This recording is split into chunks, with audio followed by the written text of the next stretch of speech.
যেই ফিলিস্তিনে আজকে মজলুম শহীদ করা হচ্ছে, বাচ্চাদের মাথা উড়িয়ে দেওয়া হচ্ছে, আমাদের ভাইদেরকে জীবন্ত পুড়িয়ে দেওয়া হচ্ছে, ওই ফিলিস্তিনে লিখে রাখেন আপনারা, মিডিয়া দিয়ে প্রচার করে দিয়েন, এই ফিলিস্তিনের বাবে লুত নামক জায়গায় তাদের মিসায়া, তথাকথিত মিসায়া মসিহুদ দাজ্জালকে ঈসা আলাইহিস সালাম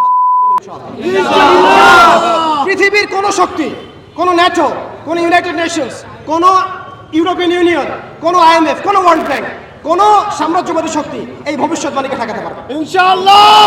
আপনি ওদেরকে চেষ্টা করতে দেন, সারা পৃথিবীর সমস্ত মুসলমানকে যদি এখন তারা মেরে ফেলে, তবুও একটা ভবিষ্যৎবাণী ইনশাআল্লাহ তাআলা তারা পাল্টাতে পারবে।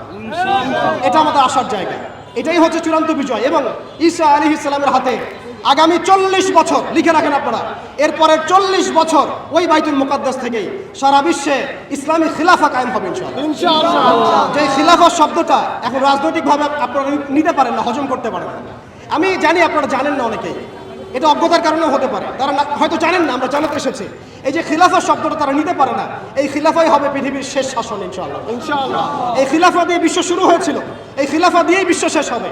ঈসা আলাইহিস সালাম 40 বছর ওই জেরুজালেম থেকেই এই বিশ্বকে শাসন করবেন ইনশাআল্লাহ। এটা লেখা হয়ে গেছে, কুদিয়াল আমর, এটা কেউ চেঞ্জ করতে পারবে না। এখন মাঝখানের এই সময়টুকুতে জায়নিস্টরা আসলে কি করেছে এবং আমরা কোন কোন জায়গায় পিছিয়ে গেছি এবং আমাদের করণীয় কি হতে পারে, এটা আমি অল্প কথা শেষ করে দেব। এক কথায় দেখুন, জায়নিস্ট মুভমেন্ট গঠন করার পরে তারা সর্বপ্রথম, ভালো করে খেয়াল করেন, তারা সর্বপ্রথম একটা ঐক্যবদ্ধ প্ল্যাটফর্ম এনেছে। আমরা দেখেন সারা বিশ্বে এখন পর্যন্ত মুসলিমরা একটা ঐক্যবদ্ধ প্ল্যাটফর্ম করতে পারি নাই। তারা ঐক্যবদ্ধ একটা প্ল্যাটফর্ম করেছে এবং সেই প্ল্যাটফর্মকে কেন্দ্র করে তারা সবার আগে খেলাফত ব্যবস্থাকে ধ্বংস করেছে, অটোম্যানদেরকে তারা পরাজিত করেছে। প্রথম বিশ্বযুদ্ধের সেই 1914 থেকে 18-এর মধ্যে তারা বাইতুল মুকাদ্দাসে প্রথম ঢুকেছে এবং তাদের সহযোগী ছিল পশ্চিমা বিশ্ব এবং ব্রিটেন। আজকে আমরা ইসরায়েলের এগেনস্টে কথা বলি ঠিকই, কিন্তু পশ্চিমা বিশ্বের এগেনস্টে আমরা কথা বলতে পারি না, আমরা ব্রিটেনের এগেনস্টে কথা বলতে পারি না। আজকে আমরা ইসরায়েল বিরোধী কথা বলি ঠিকই, আমেরিকার এগেনস্টে আমরা কথা বলতে পারি না। আজকে আমরা তাদের পণ্য বয়কট নিয়ে কথা বলি, এটাও দরকার আছে, কিন্তু তাদের আদর্শ দিয়ে আমাদের ব্যক্তি জীবন, পারিবারিক জীবন, সামাজিক জীবন, ইভেন রাজনৈতিক অর্থনৈতিক জীবন পর্যন্ত ঢেলে সাজানো হয়েছে, এইগুলো আমরা ছাড়তে পারি। অতএব শুধু এক পেশে দৃষ্টিভঙ্গি দিয়ে আপনি সমস্যার সমাধান করতে পারবেন না। এই সমস্যা অনেক গভীর এবং এটা এত দেরি হয়ে গেছে। আমরা 100 বছর পরে এগুলো নিয়ে কথা বলছি, বিগত 100 বছর আগেই আমাদের এগুলো নিয়ে সচেতন হওয়া উচিত ছিল। এমন নয় যে তৎকালীন সময়কার ভাইরা সচেতন ছিলেন না বা তারা কাজ করেন নাই, করেছেন, কিন্তু এটাই পরীক্ষা, এটা আল্লাহ পাকের মহাপরিকল্পনা। এভাবেই আল্লাহ রাব্বুল আলামিন আমাদেরকে পরীক্ষা করছেন, আমরা হকের পথে থাকি না বাতিলের পথে থাকি। এরপরে এই জায়নিস্ট মুভমেন্ট গঠন করার পর, অটোমান এম্পায়ারটাকে ধ্বংস করার পরে একটা খিলাফা রাষ্ট্র থেকে আমাদেরকে 57টা বিচ্ছিন্ন ছোট ছোট রাষ্ট্র দেওয়া হয়েছে, অর্থাৎ কাঁটাতারের বেড়ার মধ্য দিয়ে আমাদেরকে ভাগ করে ফেলা হয়েছে। এখানকার লক্ষ কোটি যুবক যদি চায় যে আমরা ইসরায়েলে গিয়ে যুদ্ধ করবো, তারা যেতে পারবে না। সৌদি আরব থেকে চাইলেও যেতে পারবে না, ইয়েমেন থেকে চাইলেও যেতে পারছে না, মিশর থেকে চাইলেও যেতে পারছে না, মালয়েশিয়া থেকে চাইলে যেতে পারছে না, তুরস্ক থেকে চাইলে যেতে পারছে না, পাকিস্তান, আফগানিস্তান থেকে চাইলেও অনেকে যেতে পারছেন না। কারণ একটাই, জাতীয়তাবাদ, জাতীয়তাবাদ এবং জাতীয়তাবাদ। বান্ডেল থাকলে প্রতি সেনমানিতে টাকা বাঁচবে। বিকাশ সেনমানি বান্ডেল কিনে জিতুন প্রতি লেনদেনে। আমরা একটা ধোকার মধ্যে আছি, ওরা আমাদেরকে 4টা গোলক ধাঁধায় ফেলে রেখেছে। অটোম্যানদেরকে ধ্বংস করার পরে, খেলাফা ব্যবস্থা ধ্বংস করার পরে যারা আমাদেরকে 4টা দেবতা দিয়ে দিয়েছে। আমি শব্দটা দেবতা বললাম এই অর্থে, কারণ এই মন্ত্রগুলোর আমরা তন্ত্র মন্ত্রগুলোর পূজা করছি আমরা।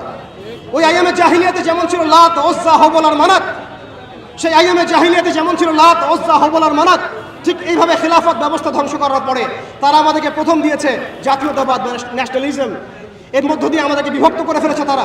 আপনি চাইলেও তাদের সাথে আপনি যোগ দিতে পারবেন না, আপনি চাইলেও হামাসের ভাইদেরকে সাহায্য করতে পারবেন না, আপনি চাইলেও মাজলুমদের পাশে দাঁড়াতে পারছেন না, কারণ কাঁটাতারের বেড়া দিয়ে আপনি কাটতে দেওয়া হয়েছে।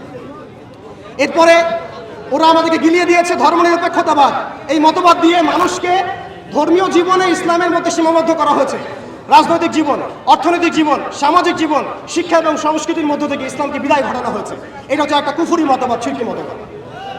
এরপরে দেওয়া হয়েছে আমাদেরকে কমিউনিজম। আমাদের অনেক ভাই এটা বুঝেন না, এটা একটা বৈশ্বিক পুঁজিবাদ। এর মধ্য দিয়ে আপনাকে সুদখোর বানানো হয়েছে এবং নাস্তিক বানানো হয়েছে, আল্লাহ থেকে আপনাকে সরিয়ে ফেলা হয়েছে।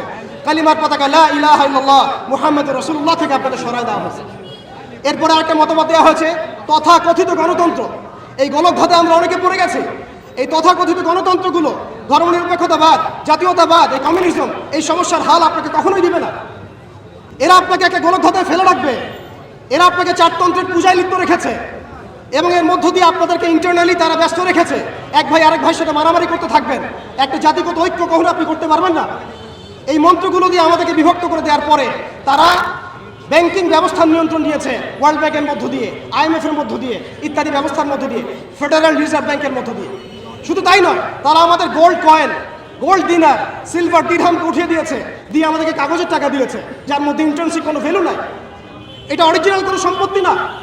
এরপরে তারা আমাদেরকে কান্ট্রিতে তো বিভক্ত করেছেই, তন্ত্রমন্ত্র গিলিয়েছেই, ব্যাংকিং ব্যবস্থা তো দখল করেছেই, ইউনাইটেড নেশনসও গঠন করেছে, সমস্ত বড় বড় মিডিয়াগুলো তারা হাতের কবজার মধ্যে নিয়ে এসেছে। আপনি খেয়াল করে দেখেন, পুরো বিশ্বে মিডিয়া দিয়ে তারা যুদ্ধ চালিয়েছে, পুরো বিশ্বে মিডিয়া দিয়েই তারা মুসলমানদেরকে জঙ্গি সন্ত্রাসী বানিয়েছে। পুরো বিশ্বে বড় বড় মিডিয়াগুলোর মধ্য দিয়ে তারা মুসলমানদেরকে জঙ্গি এবং সন্ত্রাসী বানিয়েছে। এটা সত্য কথা, সবাই জানি আমরা এগুলো। আমরা সত্যের পথে দাঁড়াই, এখনো সময় আছে, আল্লাহ পাক আমাদেরকে বোঝার তৌফিক দান করুন। এরপর তারা প্রযুক্তিগত নিয়ন্ত্রণ নিয়েছে।